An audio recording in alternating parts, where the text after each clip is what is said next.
Hi guys, राकेशने पुन्हा एकदा राखीला चकमा दिलेला आहे. म्हणजे राकेशच्या बोलण्यावरती खुश होऊन राखीने अनुश्रीला जाऊन किस केला, परंतु इथे वेगळंच काहीतरी घडलं. कारण राखीचा पूर्ण मूड ऑफ केला तो राकेशने. आता राखीने जे काही तन्वीला किस केल्यामुळे राकेशने केस जे कट केले होते, त्याच केसाची इथे किचन एरियामध्ये सगळे जेवत असताना त्याची बोली चालू आहे. विशालने हातामध्ये केस धरलेले आहेत आणि तो याची बोली लावतोय. तर इथे सागरने 1 रुपया 5 पैसे असे केसावरती बोली लावलेली आहे. तर प्रभूने याच्यावरती 2 रुपये लावली. त्यावर दीपाली म्हणाली की 50 रुपये. रोशनने लावलेले आहे 100 रुपये.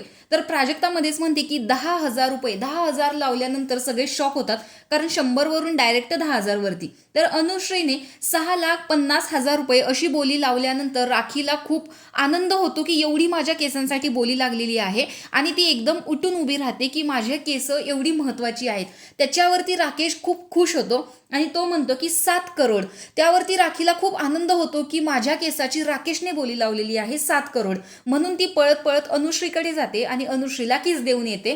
पण तेवढ्यात राकेश म्हणतो की मी केसावरती बोली नाही लावली, 6,50,000 रुपये याच्यावरती 7 करोड अशी बोली लावलेली आहे.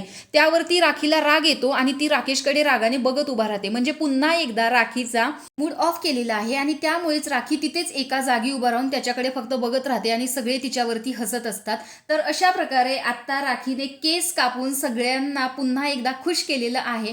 म्हणजे प्रोमो जरी असा दाखवलेला असला तरी आता तिच्या केसांवरती बोली चालू आहे, त्यामुळे सगळेच इथे खुश आहेत. आणि प्रत्येक वेळेस राखी राकेश बद्दल काही असेल तर पॉझिटिव्ह होताना दिसते किंवा त्याच्या बाबतीत खूपच इमोशनल होताना दिसते, पण प्रत्येक वेळेस राकेश तिचा मूड जो आहे तो ऑफ करताना दिसतो. त्यामुळे तुम्हाला या दोघांची लव्ह स्टोरी बघायला आवडेल का हे कमेंट बॉक्समध्ये नक्की सांगा. आणि अशाच बिग बॉसच्या नवनवीन अपडेट्स पाहण्यासाठी आपल्या चॅनलला सबस्क्राईब करा. तोपर्यंत बाय.